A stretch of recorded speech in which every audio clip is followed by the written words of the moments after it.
Como en todos los metales, tienen conductividades eléctricas y térmicas superiores, lustre característico y la capacidad de formarse bajo presión sin romperse. La tendencia de estos elementos hacia la formación de cationes por pérdida de electrones y la formación de óxidos básicos, así como su producción y su deterioro.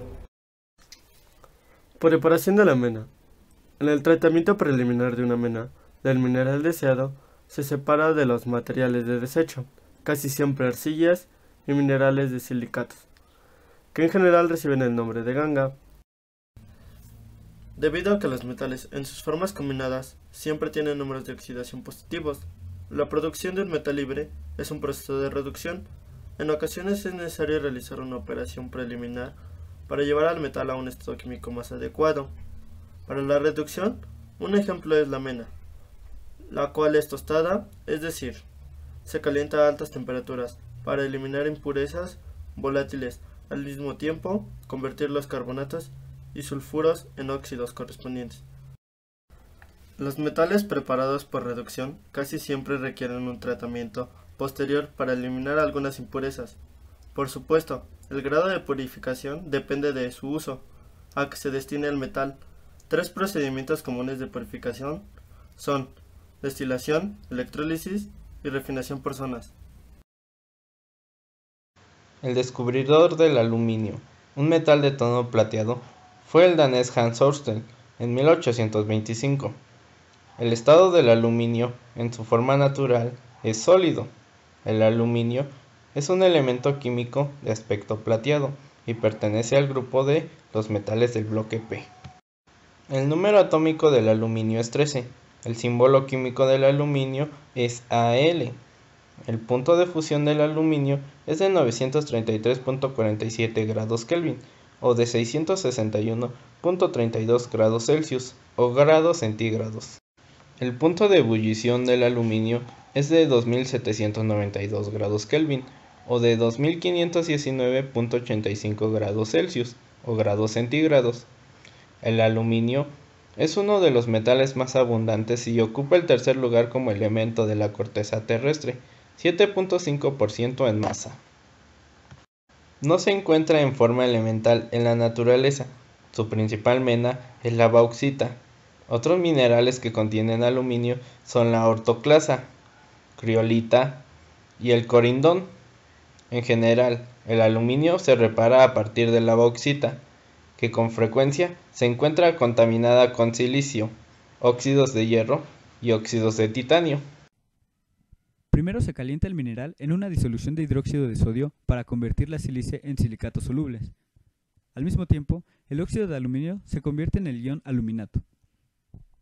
Este tratamiento no afecta al óxido de hierro ni al óxido de titanio, los cuales se filtran. A continuación, la disolución se trata con ácido para precipitar el hidróxido de aluminio insoluble. Después de la filtración, el hidróxido de aluminio se calienta para obtener óxido de aluminio. El óxido de aluminio anhídrido o corintión se reduce hasta aluminio mediante el proceso de Hall. Este proceso consiste en una celda electrolítica que contiene una serie de ánodos de carbono. El cátodo también es carbono y constituye el recubrimiento interno de la celda. La clave de este proceso estriba en el uso de la criolita como disolvente del óxido de aluminio. La mezcla se somete a electrólisis para producir aluminio y óxido gaseoso. El óxido gaseoso reacciona con los ánodos de carbono a temperaturas elevadas para formar monóxido de carbono, que se libera como gas. El aluminio metálico, líquido, cae al fondo del recipiente, de donde se drena poco a poco durante el proceso. El aluminio es uno de los metales más versátiles que se conocen. Tiene una baja densidad de 2.97 gramos sobre centímetro cúbico y una alta resistencia a la tensión, es decir, puede estirarse o alargarse. El aluminio es maleable, puede formar láminas muy delgadas y es un excelente conductor de electricidad. Su conductividad es alrededor del 65% que la del cobre. Sin embargo, debido a que el aluminio es más barato y más ligero que el cobre, es muy utilizado en las líneas de transmisión de alto voltaje. El metal puro es demasiado suave y débil para soportar deformaciones fuertes.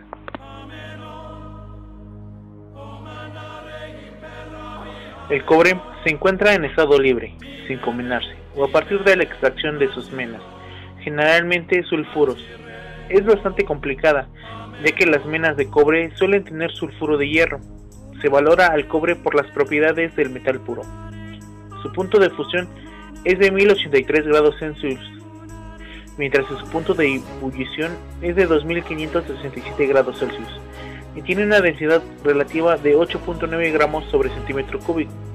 Su masa atómica es de 63.846 gramos sobre mol. Para evitar la contaminación por hierro, utilizaremos métodos metalúrgicos modificados.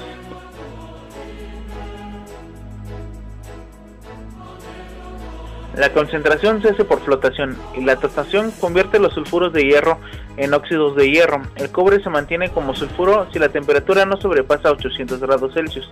La fusión del mineral ya tostado en un horno a 1400 grados Celsius hace que el material fundido se separe en dos capas. La capa inferior es la mata de cobre, que consiste principalmente en los sulfuros de cobre y hierro fundido.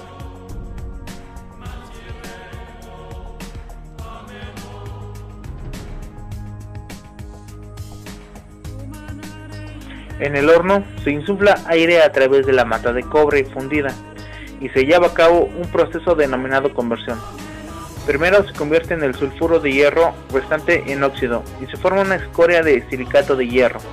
La escoria se separa, se insufla aire en el horno y entonces tiene las siguientes reacciones que proporcionan un producto cobre con una pureza aproximada del 98 al 99%.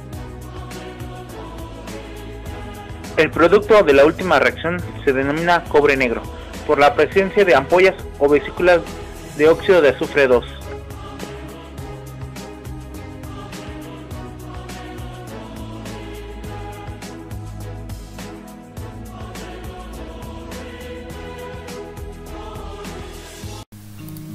Bueno, pasamos a la corrosión. La corrosión es el término que suele aplicarse al deterioro de un metal. Un ejemplo típico de la corrosión es la formación de herrumbre u oxidación de hierro. Para que el metal se oxide, debe estar en contacto con el oxígeno y el agua. Aunque las reacciones implicadas son muy complicadas y no se conocen en su totalidad, se cree que estas son las etapas principales.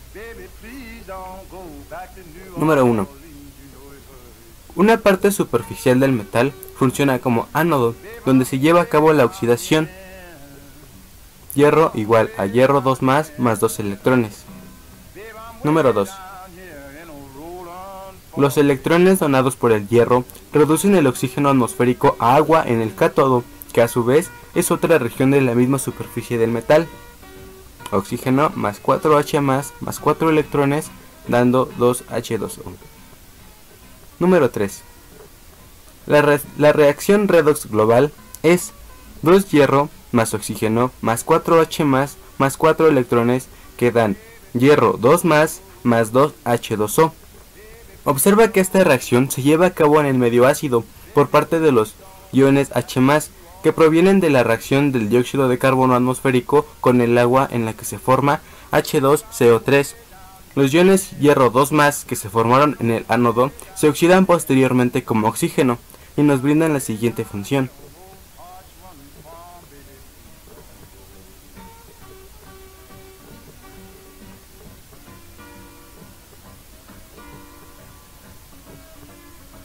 Esta forma de óxido de hierro 3 es lo que se le conoce como herrumbre.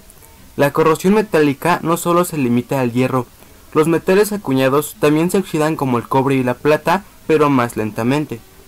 Se han desarrollado varios métodos para proteger a los metales de la corrosión. En la mayoría de estos se trata de evitar la formación de óxido. El recurso más obvio es cubrir con pintura, pero rayarse se expone y se forma óxido. La superficie del hierro metálico puede inactivar mediante un proceso conocido como pasivación, que es cuando el metal se trata con un agente oxidante fuerte, como ácido nítrico concentrado. Se forma una capa de óxido delgado. En los sistemas refrigerantes y en los radiadores a menudo se añade una disolución de cromato de sodio para evitar el óxido. La corrosión en las tuberías de hierro subterráneas y de los tanques de almacenamiento puede evitarse o reducirse bastante conectándolos a metales de zinc y magnesio.